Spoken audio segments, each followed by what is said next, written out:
Hey guys, Slater Magic here, and the first major tournament hasn't happened really with Aether Revolt yet, and it's only been debatably one FNM. I mean, who the hell has a stable deck by that Friday? Come on. I didn't even show up last Friday because one, screw Aether Revolt, I have no interest in playing Standard while it's legal, and two, I had a private security job to work. Probably should have done it too, because now I injured my knee, like, badly. At least I didn't have to shoot anybody. God knows I don't want to do that paperwork. Well, anyway, it sounds like on the forums, people who are apparently a hell of a lot slower than me are finally figuring out that there is some broken stuff in Aether Revolt. Couple not so fair kind of early game infinite loops and just early game wins. So I'm going to buzz through all the ones that just I've seen. Now keep in mind, I've been way the hell too, well, one, disinterested, and two, busy with work to actually work out the worst of the worst combos in Aether Revolt. I've got a pretty good grasp on what some of the really bad ones are, but I'm sure there's some more hiding out there somewhere because there's just too many cards. I mean, even a computer would have trouble matching these up because, you know, the more cards you add that are wide open, like if it says when an artifact enters battlefield, okay, now you got to look at every single artifact that's legal and standard to see if there's an infinite loop there.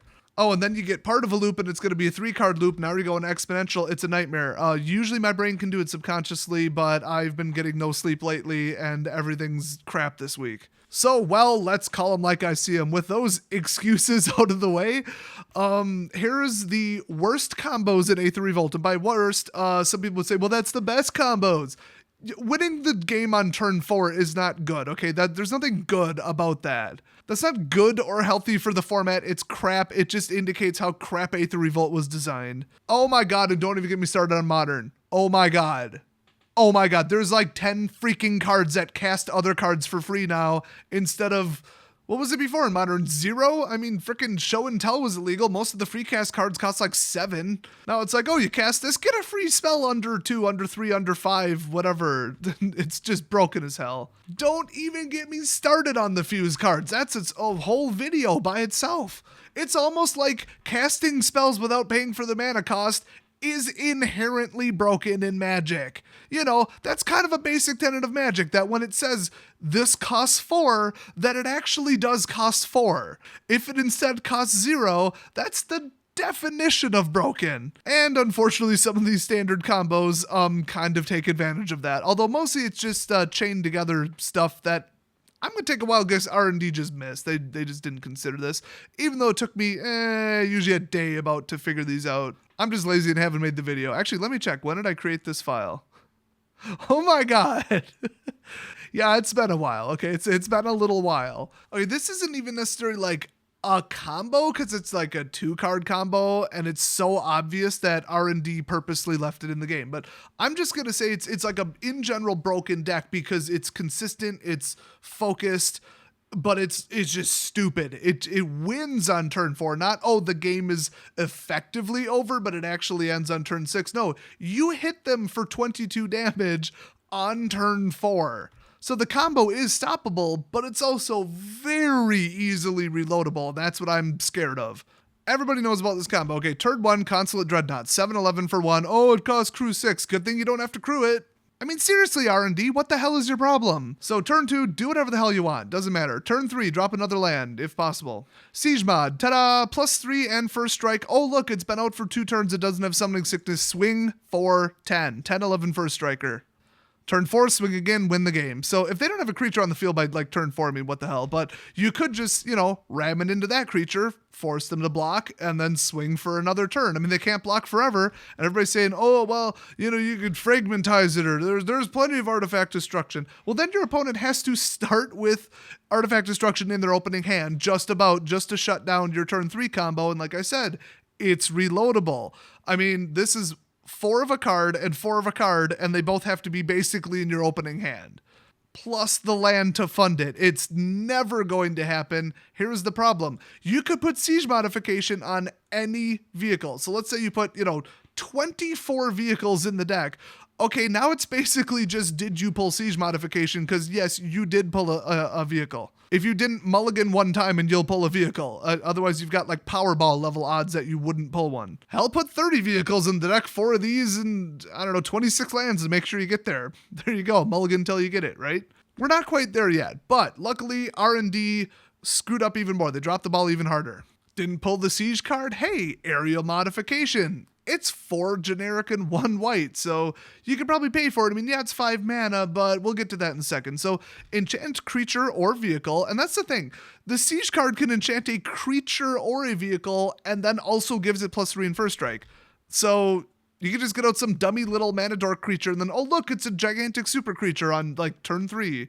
That's a bit of a problem, but anyway, as long as it's a vehicle, it's a creature in addition to its other types. In other words, it's permanently crewed. I mean, they should have probably just said that, but then they need rulings and crap. So enchanted creature gets +2/+2 and flying. I mean, that's almost worse. Like, now they're really not going to block it. So +2 power, who cares about the toughness? They're not going to block it on turn 3 or 4. Although it might be 5 by the time you get that land out. You'd have to have a hell of a lot of land to do that.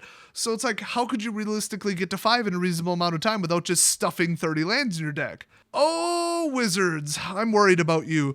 It's a vehicle that taps for mana.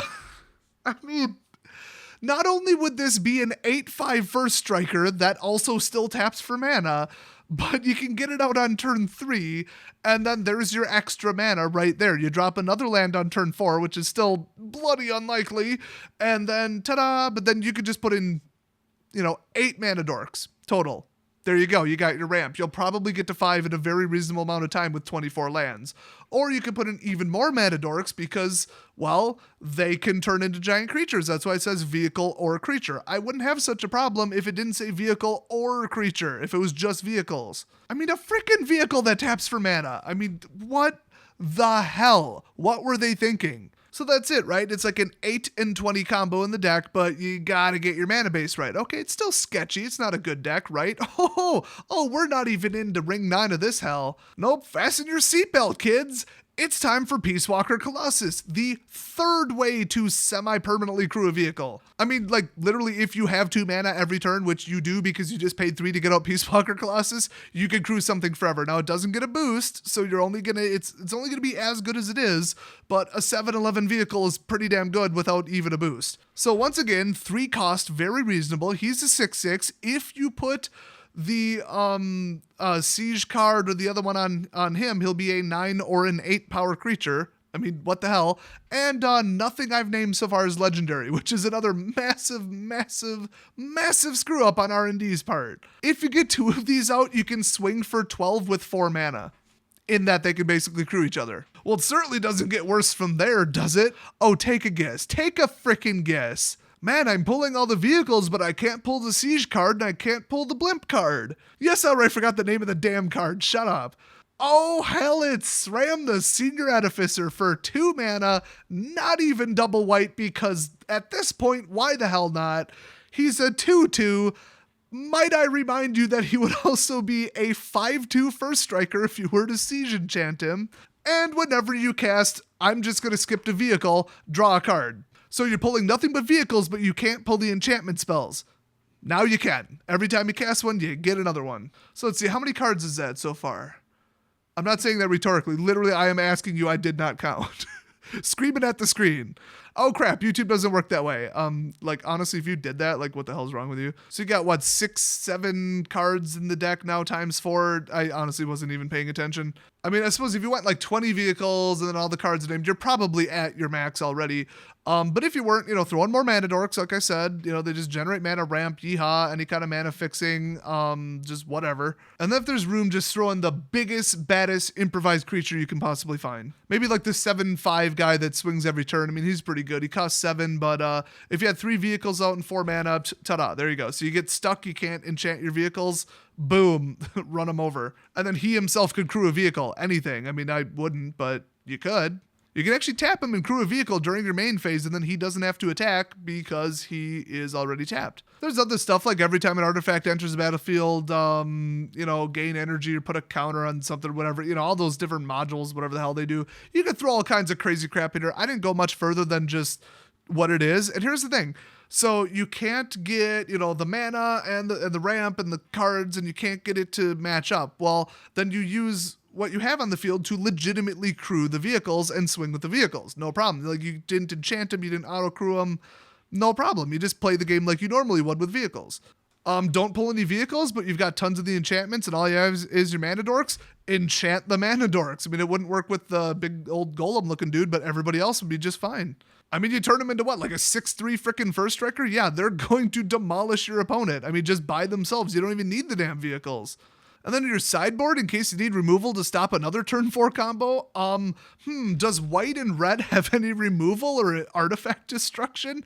I'm not sure. Let me check. Yeah, it does. So Candy Cane Vehicles is going to be the deck from hell, but I still think it's second rate compared to some other things I've seen so far. That is how demented and bad and stupid Aether Revolt is. It's just stupidly stupid. I mean, words cannot describe how poorly designed it was, and I'm glad people are finally starting to see it.